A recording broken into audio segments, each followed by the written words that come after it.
Hello and welcome. Today I want to do something very special. I'm actually going to be moving around my entire YouTube schedule. I have premieres coming out in the next week and a half or so of videos that are coming out, and this one is going to replace my Saturday one. So by the time that you're watching this movie will come out. I'm going to make a review on it, but then I'm also going to respond to it. So somewhere on this screen, I'm going to put the video that I'm going to be responding to. This is a video by Chris Stuckmann. Chris, I hope I got your last name right. From one fellow filmmaker to another. My good friend Jose sent me your video about encouraging people to go see this movie and why you made this movie. The movie is called Shelby Oaks. I'm going to put a link in the description for all my viewers and everything. Yeah, he just sent me the video and I just watched it. I've watched it 3 times now.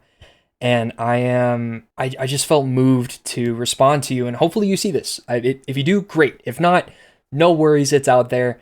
But I want to forward your message, and so yeah, here's where that starts. So I'm gonna respond point by point. You first said that your journey to filmmaking has started from a young age, and the same has been with me.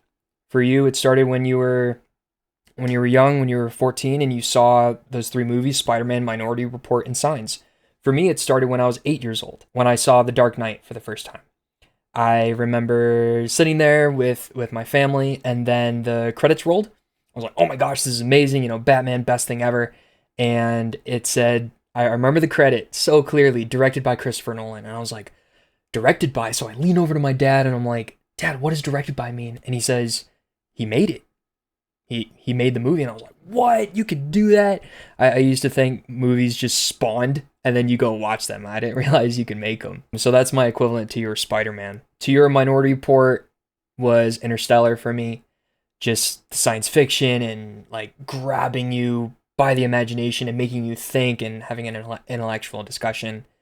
And then Signs, your Signs is my Dawn of the Planet of the Apes.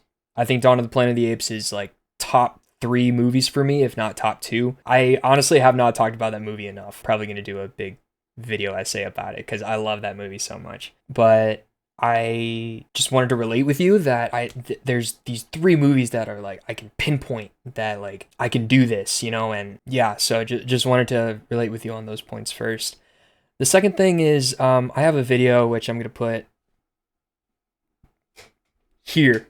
I think it comes up in this corner here that is called Authenticity, that I wanted to be honest about my faith because I claim to be a Christian, and it really makes my heart sad that the people in your church told you that filmmaking would take you away from God. I I can't even tell you, Chris, that makes me sad because I believe my gift of storytelling is from the Lord, is from God, and that He's shown me that the vehicle through which I can share my gift of storytelling is through film. And so, where your gift has drawn you away from God, I believe my gift has drawn me closer to Him. And I'm not gonna harp on this. I'm not gonna, try to shove anything down your throat. It's just I hope maybe you see this and maybe we can have a discussion and just what that looks like, because I don't know what it means to be a Jehovah's Witness. Um,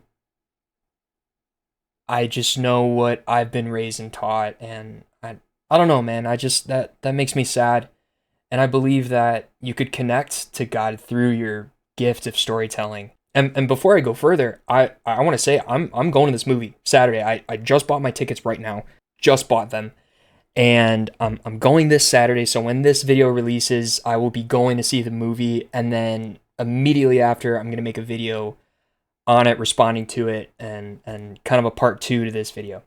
Yeah. So my next point that you made was that you started YouTube to connect to other filmmakers, to connect with people who want to talk about movies, and that's literally the entire point of my channel too. I have a little different twist on it. I play video games with it, but I get it. You love to talk about movies, and there's just some people who can't take how much you can talk about them. So that's the reason that I started my channel as well. So I think that's really cool that there's somebody else out there like that, and I'm gonna go through your videos, man. I'm gonna look at all your videos. I'm super excited to hear what you have to think about movies, and maybe I'll just start a series of like responding to your views and like having a dialogue. My whole channel, I'm trying to build a community of dialogue around film and TV. So I think that'd be fun, guys. If we can get Chris to see this, that'd be so cool. I'm just so stoked that there's somebody else out there like me. I'm sure there's so many others out there like us, Chris. So next thing that you said was that you want someone to see this movie Shelby Oaks and to be inspired to make their own film. I think that is so great because I'm personally working on my own feature film that I want to get shot. I'm writing currently, and I've been trying to watch more indie films like with low budgets and just to see like, okay, how are they doing it and like how are they telling their story? And so like I am going to use this as fuel. Just like if he can do it, I can do it. And I know I can do it. I went to school for film. I went to school for this. So I went to school to learn how to write a script, how to speak actor, how to speak director, how to speak gaffer, which a gaffer, I hope you find out what a gaffer is. I'll let you find that out. We're both filmmakers and we each have our strengths and weaknesses. My weakness is I don't know how to light and I don't know the first thing about camera settings. So I'll give that to you, your nugget. But yes, I am inspired just by this video alone. This is the first video I've seen from you and I'm super inspired.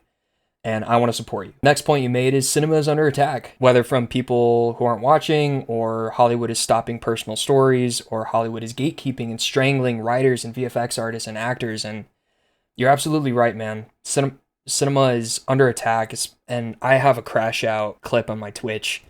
Maybe I can link it here. But Ned Sarandos, the CEO of Netflix, is saying like movie theaters are a dying art, and I want to so badly to rage against that machine because they're not a dying art form. That's what they were saying 100 years ago, 50 years ago, and they're saying it today. Theaters are staying. And it's people like you, Chris, that are fueling the survivability of theaters. It's people like you who are passionate about film and passionate about telling stories that are going to keep this industry alive.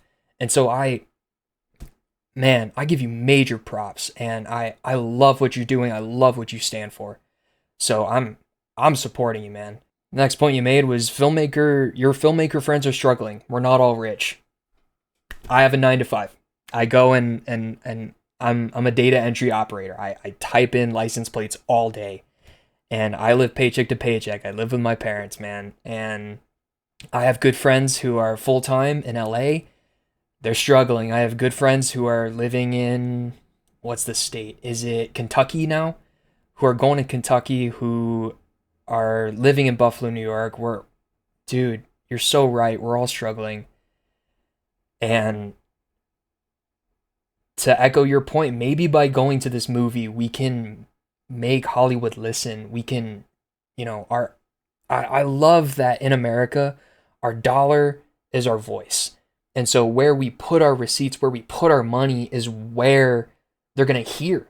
They're going to have to start listening. They've already started listening, like how they started listening to you. How like, oh, you can't come to these premieres because you're not in print. And now you're getting invited. That's huge. That's amazing. Like it's a perfect example that Hollywood is now listening. And I'm reading articles like every other day about like now studios are going to TikTok creators. Now Hollywood studios are going to YouTube creators to start generating their content because you're right. The future is us. We are the future, and the future is evolving, and it's now. And it's people like you, again, who are revolutionizing this landscape. And I'm so grateful to people like you who did not quit, who didn't give up, even in the face of people not supporting you. I believe we can make Hollywood listen. And so if even a small part of that is just going to support your movie, man, I'm all in. I'm all in. I paraphrase this in my notes. For things to change, we need to band together to make Hollywood listen. And this is it, man. Like we band together, we get together, and we do this thing together. Because they're not gonna listen unless we get louder.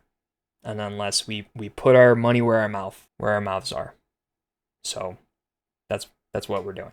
And then also, I love this last point that you made, that your crew will benefit. They are the unsung heroes of film. The assistant director, the gaffer, the best boy, the cinematographer, the talent. If you had stunt coordinators, if you had a stunt coordinator, the people in post production, the people in pre production, the people during production, the script supervisor. I mean, oh my gosh, the assistant camera, the electricians, the gaffers, the PAs, the production assistants. No, like, there's so many unsung heroes on a film set, and I know it, man. Like, I've worked on features and I've worked on commercials, and I see so many people putting blood, sweat, and tears into products that, like, do great. They're amazing, but yeah, there's no praise going to the crew. It's the director or the writer, and absolutely all power to them. But it takes a village. And so going to support this movie, absolutely, to all my viewers, all 55 subscribers of you, and maybe I get more viewers too. Man, there's so many people that go into making a film and to making it successful. And just the love and the care and the dedication and the long hours and the cold nights and the harsh weather conditions. There's so much that goes into making a film. And so please, yes, go support this film. Go support Shelby Oaks, because it literally takes a village. I mean, if you stay through any of the credits of any Hollywood movie, any movie period, you'll see it takes a lot of people to make a movie. We want them to be successful. We want the crew to be successful.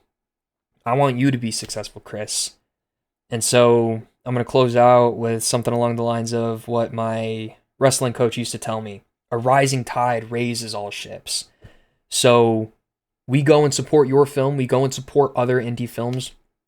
We speak out, and we just keep, letting Hollywood hear us. Everybody's going to benefit. This industry will benefit. We will benefit. Our films, our stories will get made. Our films, our stories will be told. So I just thought it was super important to respond to you, Chris. Thank you so much for your passion and for your love for storytelling and for cinema. I am going to go see your movie this Saturday, and then I'm going to respond to it. And I just hope we connect. I think that'd be the coolest thing ever, for us to connect and just to share in our love of movies. Yeah, and just band together, man. This is what it's all about. It's about movies and community. So I don't know you, man, but I love you. I love what you're doing. I love what you stand for, and I'm super excited to see this movie. So, Chris, man, I'm super excited for you, and I can't wait to see where you're going. I'll be watching. Thanks, everybody, and I'll catch you in the next one. Thanks so much for watching.